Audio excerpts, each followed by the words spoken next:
So, you want to post on social media for your business. Makes sense. But since you're here, I'm guessing you don't have endless hours to spend creating content, or the iron will to churn out a new post every day, or the budget for a social media manager. But don't worry, because I don't either. So let me show you how to take the stress out of posting your business content.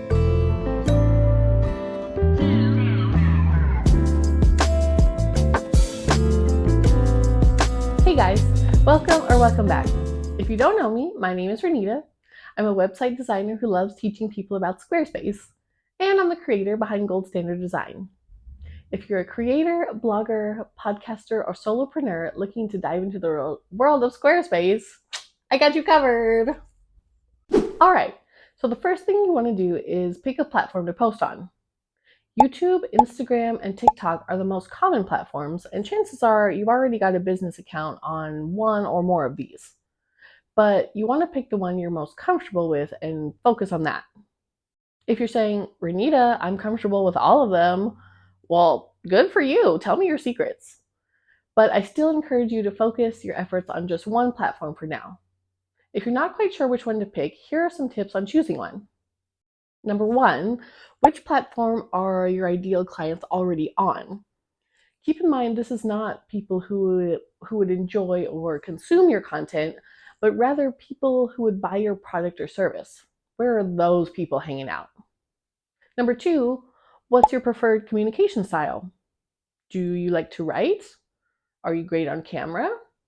Are you skilled at speaking? Think about how your strengths are suited best with each platform. If you love writing, then maybe Instagram's long captions are for you. If you're comfortable in front of the camera, consider YouTube or TikTok. If you're a super smooth talker, maybe combine YouTube and podcasting. You get the idea. Number three, what's your goal? To gain new followers or nurture your existing ones? Also, what stage is your business at?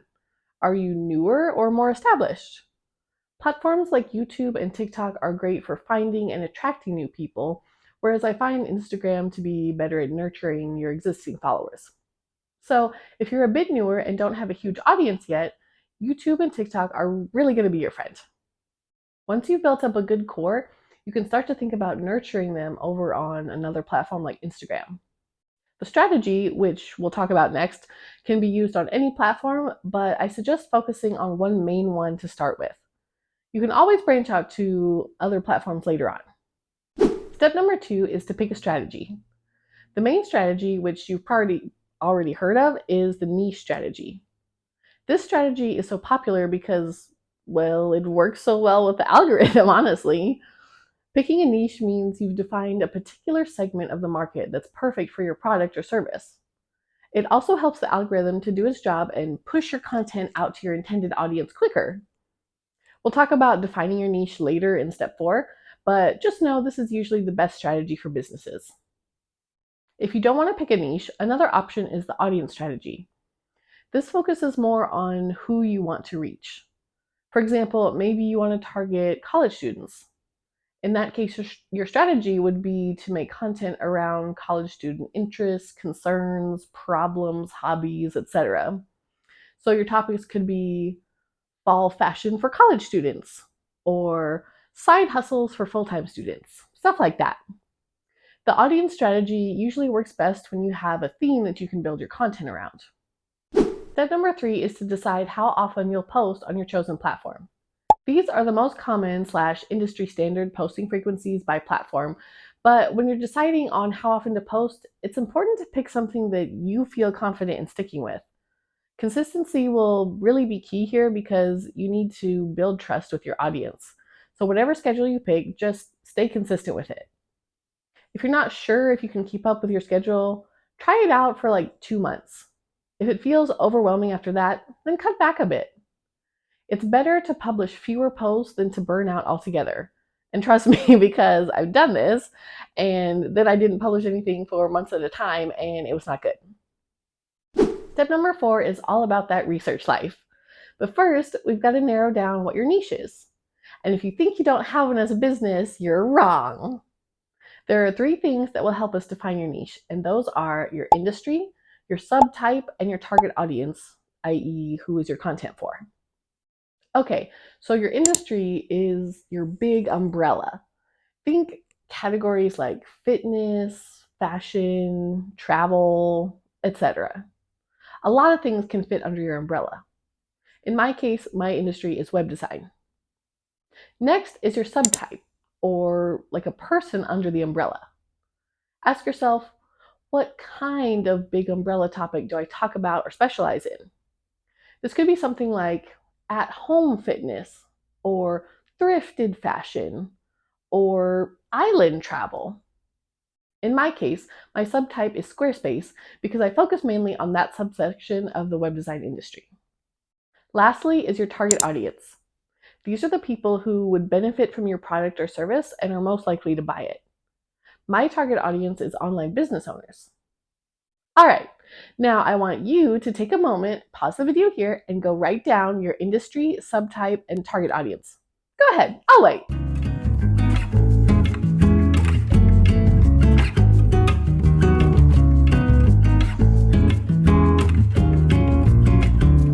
Okay, you good? Cool. Now let's put all those elements together and turn them into your niche. So for me, my niche is Squarespace web design for online business owners. Now that we've got your niche nailed down, we need to decide on your content pillars. If you're not familiar with what that is, content pillars are like the subtopics that you'll post content about that fall within your niche. Basically, relevant things your target audience wants to hear about in your industry. For example, my content pillars are Squarespace tips and tricks, online business, content creation, and design tips. So when I'm making content, I'll intentionally think, okay, what kind of Squarespace video would be helpful for online business owners? Or what sort of content creation video would be helpful for online business owners? And I hope this video is helpful for you. If you want to think about it from a different perspective, let's say you have a workout and fitness business and you want to help people just starting out in their fitness journey.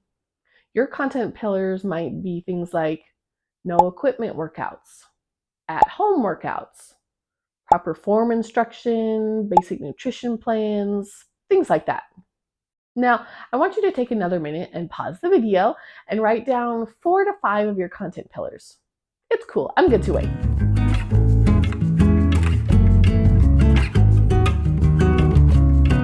And if you're still not sure what your content pillars should be, I want you to pause and take a minute to think about what do you want to be known for online? What do you want your business to be recognized for? Think about that, and hopefully that will spark some content pillar ideas.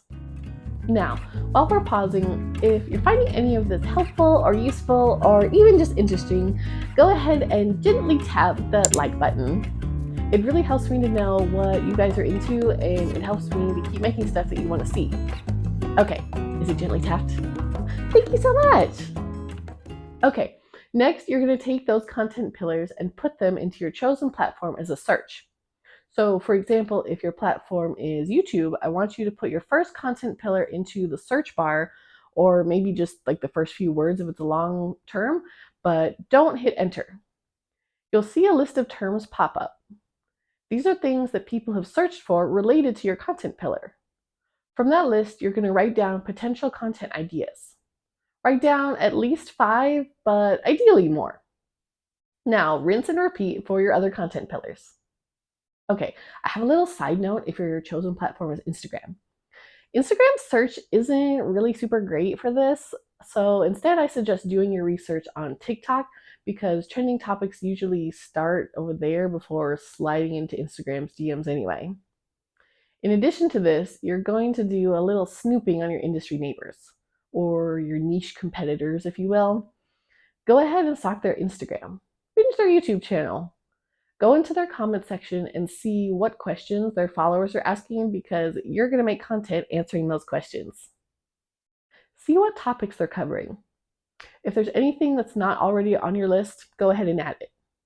Also, take note of the title of the video, the thumbnail style, the post image, etc. You want to get a sense of what's working for people so that you can tap into that success because there's room for all of us to win. All right, so now you should have a list of 20-ish ideas that you can plug into step number 5, which is to schedule your content. Remember back in step 3 when you got your posting frequency all figured out? Yeah, now is the time where that comes into play. What you want is to pick one idea from each of your content pillar lists and then schedule them. And also make sure you're rotating between pillars as you post. So like pick one from pillar 1, one idea from pillar 2, etc.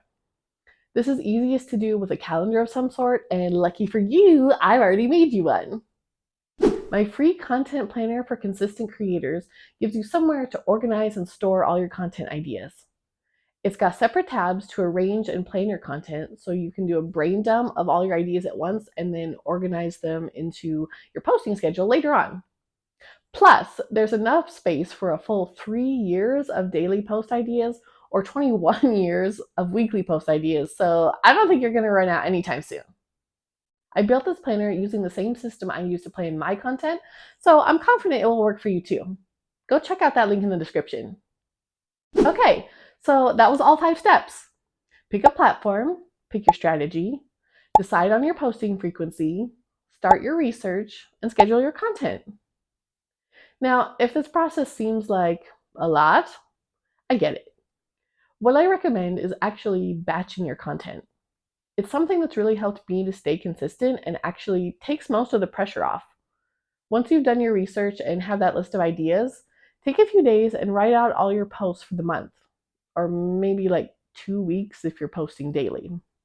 From there, it's just a matter of designing your thumbnails or cover images and scheduling the content.